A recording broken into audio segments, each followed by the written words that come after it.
Salut, j'espère que ça va. On se retrouve aujourd'hui donc pour la suite des tutoriaux ciblés sur l'impression 3D et plus particulièrement les petits problèmes récurrents sur les machines U20 et U30.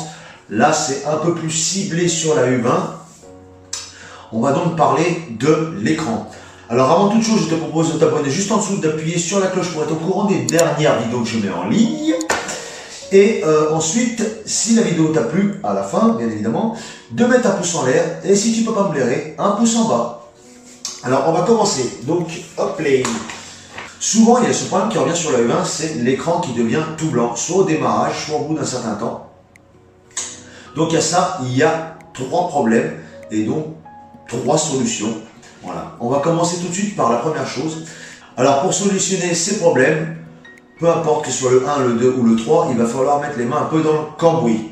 Donc il va falloir commencer par démonter ton boîtier où il y a l'alimentation, ton gros bloc noir. Si tu ne sais pas comment faire, je vais te mettre une vidéo juste ici dans laquelle j'avais déjà démonté puisque j'avais mis les TL Smoother, donc je te ferai voir, la vidéo elle va apparaître là.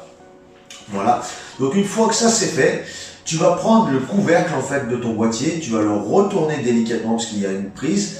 Et tu vas simplement desserrer les vis de l'écran. Alors, pas dévisser, desserrer. Donc, par exemple, un quart de tour sur chaque vis. Tu refais un test, voir si ça fonctionne ou non. Parce que souvent, les écrans sont beaucoup trop serrés, ce qui fait bugger l'écran, entre guillemets. La deuxième petite chose que tu peux vérifier également, c'est la nappe. Alors, la nappe, c'est simplement le câble qui part de l'écran et qui va jusqu'à la carte mère. Donc, à peu près large comme ça. Et elle fait même pas 1 mm d'épaisseur. Donc, il faut vérifier qu'elle soit bien connectée. Normalement, elle doit être rentrée dans les fiches droites comme ça, hop, de chaque côté. Si tu vois qu'elle est un peu en travers comme ça, ou qu'en touchant un peu comme ça, tu vois que ça bouge, ça veut dire qu'elle est mal enfichée.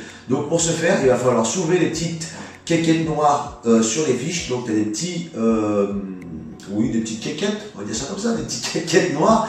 En fait, il faut soulever. Et tu rentres bien ta fiche à plat dedans. C'est normal qu'il n'y a pas de clip ou quoi. Elle se rentre simplement dedans. Tu verras, il y a une petite marque sur la fiche. Tu la rentres dedans à plat et tu viens simplement reclipper la petite fiche noire. Hop là, la petite fiche noire. Et tu fais ça du côté de l'écran et du côté de la carte mère. Et donc, la troisième solution, simplement ton écran il a claqué. Donc là, tu n'as pas bien le choix. Il va falloir que tu le remplaces. Donc, si tu ne sais pas où en acheter, tu peux aller sur Gearbest, enfin voilà, peut-être que même Amazon en ont. Si jamais, je dis bien si jamais, il faut que tu cherches quand même, hein. Si jamais tu n'en trouves pas, tu peux tout à fait me demander dans les commentaires, je te répondrai avec plaisir, pour les abonnés bien sûr. Donc, on passe au second problème récurrent lié à l'écran. Donc, c'est simplement qu'il ne répond plus. Voilà, tu peux cliquer, il ne se passe plus rien. Qu'est-ce que c'est quoi le bordel? Bref, donc en fait, ce problème il arrive simplement après, ou voire régulièrement, ou voire tout le temps après une mise à jour. Alors, petit guillemets, à l'heure actuelle, ne passe pas sur la mise à jour 2.17, reste bien sur la 2.16 parce que la 2.17 elle est complètement couillée, tu vas avoir plein de problèmes au niveau du print, enfin voilà, au niveau plein de choses. Donc reste bien sur la 2.16. Parenthèse ou guillemets fermés. Ce qu'il faut faire déjà pour ta mise à jour. Première chose, tu vas devoir télécharger le fichier de mise à jour, donc de 16, de 15, de celui que tu veux. Je te mettrai des liens en dessous dans le descriptif pour la dernière version viable, juste en dessous, voilà. Ensuite, tu vas avoir un fichier zip. Ce fichier zip, tu vas l'ouvrir, tu vas dézipper, je dis bien dézipper, tout ça sur ton bureau, d'accord, dans un dossier, pas directement sur la carte SD, ok. Tu vas prendre ta carte SD et moi ce que je te conseille c'est d'enlever tous les fichiers de la carte SD, de les mettre dans un dossier sur ton bureau, de formater ta carte SD en FAT32, de prendre les deux fichiers de la mise à jour, pas le dossier, les deux fichiers de la mise à jour et de les mettre directement à la racine de la carte SD, mettre la carte SD dans ta machine, d'allumer ta machine, la mise à jour va se faire, donc tu vas avoir une barre qui va passer comme ça, une barre de progression. Une fois qu'elle arrive au bout, il faut redémarrer la machine et il faut bien entendu retirer la carte SD, sinon ça va faire remise à jour, remise à jour, remise à jour, donc c'est pas le but, hein, d'accord.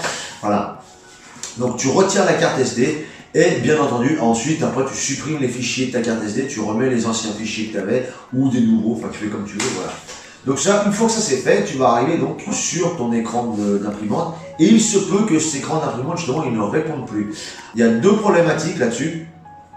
Donc la première, c'est que soit il va falloir refaire la calibration de l'écran, donc pour ça c'est très simple, tu prends une pointe de stylo ou une pointe de crayon papier et tu vas avoir des petits ronds avec des croix qui vont apparaître. Il va falloir être relativement précis pour cliquer dessus. Donc c'est un peu fastidieux, il faut le faire je sais pas combien de fois, des fois 15 fois, 20 fois, 10 fois, 8 fois, ça dépend.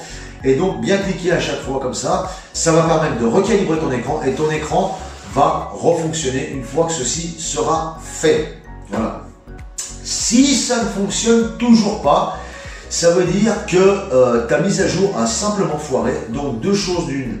Soit tu retélécharges une mise à jour proprement et tu refais la manipulation, soit tu repasses à une version avant. Si par exemple tu as mis la 2.16, tu repasses en 2.14, ok, tu fais ta mise à jour proprement avec la calibration, tout ce que tu veux, et tu retélécharges la 2.16 et tu refais ta mise à jour vers la 2.16.